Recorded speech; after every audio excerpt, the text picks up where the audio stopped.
okuva ke wa Ziza Bafana omukulu no Ziza Bafana obuzibu bwagudde dda okuva mu disco music empire. Ziza Bafana ono mu Easter badde n'okuyimba ebivulu ebyenjawulo wabula nasobola okuba ate nga yaguddemu ekirwadde okusinziira ye nga bwagamba okusinziira ku mitimbagano ne ku social media handles ze yalaze nti yafunyemu ekirwadde kya alusa mu Easter. Kati no waliwo omukyala bamuyita Jini Nakachwa ayina akafooke kebadde agenda okuba ate nga amutegekamu omukulu no Ziza Bafana ne yeerwaza wabula n'omukyala yabiganye agambye Ziza Bafana ayina omuddiza ssente ze amusasule ne ssente ze bayonoonye olw'ensonga nti ekivulu kyatuuse ku Sande n'agamba Ziza Bafana tagenda kuyimba wabula amuleeteddemu DJ Michael. Namugamba ffe tetwalanga DJ Michael twalanga Ziza Bafana. Kati omukyala ayina emboozi wano agamba talabangako muyimbi yefuulanga Ziza Bafana naye yaganye okuyimba namuleeta Z Bafana. Mwetuukiddeko myself sigamba nti natuma senga natuma nandibaddemu watuma nenga nti bwe natuma oba yazirya oba yanimba oba yagenda kunasa namba receipt nene tula ne Bafana kabo wawo munda okirira kuvira okusiteera noyingira wo munda we wali office ze netutula netwogera ekigenda okubeera neyagamba neyongera ntutte ekigude ekyo kiyite okubanga nnyo okubanga mpita mu buwunjuwunju ekigude kiyitawo omundu okutendakawuka kibi nagenda kuyonga ngenda kolera saha and we sat for hours nemusasula netutegeeragana aya basi Ziza Bafana teyalinyeewadde n'akamuwulira yali akubye ne posta yasooka n'amugamba eyo posta tenyume tejja kuleeta abantu n'agiddamu wabula era Ziza Bafana n'agaana okujja era nenkyusa posta n'abejjani abakimanyi nti nasooka okutimba nagijjawo n'enkola ate endala because nga sala kunyiiza muyimbi nga bw'anaayitayita n'asanga ate liyaŋŋaana omuyimbi teyazze Bafana tewazze olunaku nga lutuuka ssaawa ziwera 6 we had to call everyone okumenya sure nti bali bulungi oyinza okubanga oli awo omuyimbi ngali ku kitanda tetuli machine nga tumukubira agamba oba nange munzu okusiza jjukira ekiro ngenda kuyiriba tukujjukiza sho njimanyi I'll be there on time naye omanyi omuyimbi okuleetera omuyimbi omulala omwana jambu nina ali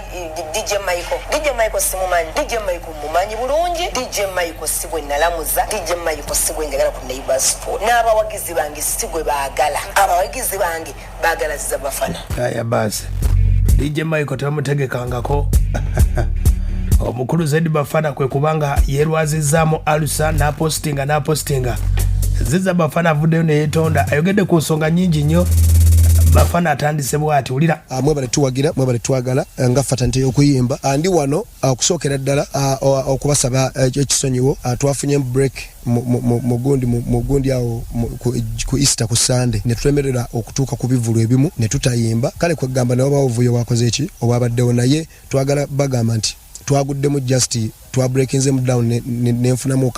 ataka nennemesa okukola ki okutuuka ku buli show gye nadde notuukako naye tusaba ekisonyiwo era tuli kumbe tugize naye nga njagala kwebaza abasiibi mwebale kusiiba ekintu kikulu nnyo ku mbeera eri mu nsi bwetambula okusiiba okwo kwekokka okusobola okuteekawo embeera y'ensi okuddaabululwa abantu okuddamu amagezi abantu okukola kikusiiba okukolaba era mwebale nnyo okweresa okulya emyoyo gyammwe ne gikola ki gisobole okuvimba kitegeeza Katonda tulowooza Katonda buli oba ye Ziza Bafana ngayogera ku nsonga bula ye omukyala agambye nti ensonga agenda zongerayo n'okumwongezamu akasente ak'okutegeka ekivulu ku Easter ate n'amuleetera mbw ate DJ Michael omukulu Ziza Bafana ayogedde ku nsonga olw'ensonga nti omukulu David Lutalo yayogera ku bayimbi abasobodde okuba ate nga basuumuuseemu ye muyimbi gwe bayita King Saha ng'agamba King Saha asobodde okuba ate nga asingako abayimbi okuli Bafana ne Pallaso balina okwongeramu amaanyi era ayogerako ne kwali ne Skene Ziza Bafana we yavudde ku kitanda kya alusa nga ye bw'agamba atandikidde bw'ati okulumba David Lutalo atandikidde bw'ati ng'agamba omukulu Lutalo wayogedde kwali yen skin kyade kitya kati ebigambo ebikufulumamu ebintu ebikufulumamu saawa eno ensi eri positive tuli ku bintu byalavu tuli ku bintu byakwongerako mu ntegeera abantu noba tobongerako mugundi n'ebyoyogera bibongerako bayiga kuba abantu basinga bali mu kuyigira social media erimu ku trending nnyo nti abantu bali mu kuyigira ku social media gwe ebintu byokola bikola ki okitegeera bitu kati abavubuka nga bava mu ghetto ne bafuna chance kale chance gye bafuna ne batandika okuteekawo statement omuntu ayinza okuba nga tayimba nnyo abagenzi ba Amani basudde baali tebalina maloboozi gayimba nnyo naye nga bayina statement okitegeera statement ze bakolanga nga weebuuza n'okwebuuzaazi abijjawo ebintu byayimba aliko omwoyo nga gwe wano muntu n'obiraba naye nga weebuuza engeri omuntu gy'alowoozaamu n'abicreatinga kati fano mu Uganda tebakyagenda ku art bagendera ku muntu ayimba uniform aya basi David Lutalo bategeeza nti abayimbi Ziza Bafana ne Pallaso balina okwongeramu amaanyi mu kuyimba kubanga balekedde nnyo King Saha asumuuseemu nnyo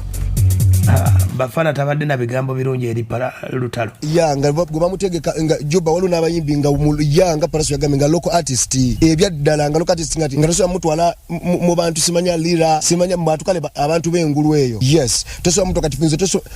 tosobola kunteeka mba Nigeria ne batazikira kati gwe omuyimbi osobola bamuteekamu just ebyaddala kati oyo nzigumizo kyabagambye nti nze muganda nge navudde eri abayimbi bakola ebivulu ne beewana nti ennyimba nina ennyimba ezikola nzi nakoze ekivulu nga nkyangidde weeks bbiri nga tekina basponsa nga si nga gwe gendo labe tetwa abamu nze kati nga omukulu David Lutalo samuyimbirako ebivulu bye saagenda n'enkola lyaso samutimba samusudiya gwe gendo olabe yansudiyako wa oba ayina we yantimba oba Lutalo ayina ebivulu bye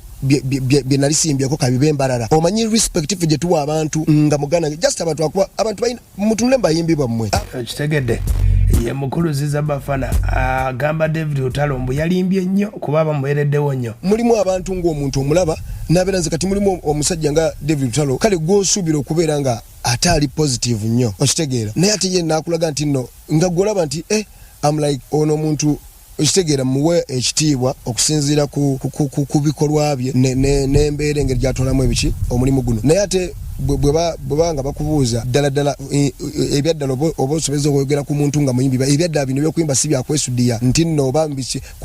osobola kati saawa eno egos duli twati osobola kutegeera nti nze kulanga nali sobola nalwa kubuka nti Misaki yasinga okuyimba mu egos okitegeera nkitegedde nga obudde obukitegeera bukoze eki buzze ng'omuyimbi asigadde mu kuyimba ne mu mpisa z'okuyimba nga batali bayimbi bavudde mu kuyimba ne bagenda mu mirimu emiki emirala Fana akyatubuulira ensonga ze ku baleese ennamba nti waliwo ennamba mbu David Lutalo alina Good Life ne Kenzo ate Ziza Bafana alina Pallaso ne King Saha wabula awo ennamba ezo we wali obuzibu King Saha bayitiriddeko nnyo n'abakulu balina okwongezaamu amaanyi naye bo bagamba omukulu David Lutalo yabadde abanafuya simanya ne batandika okuteeka kati music wamwe ne batandika omujajinga ate obadde ne bamuwuliza ate ne baleeta abantu ate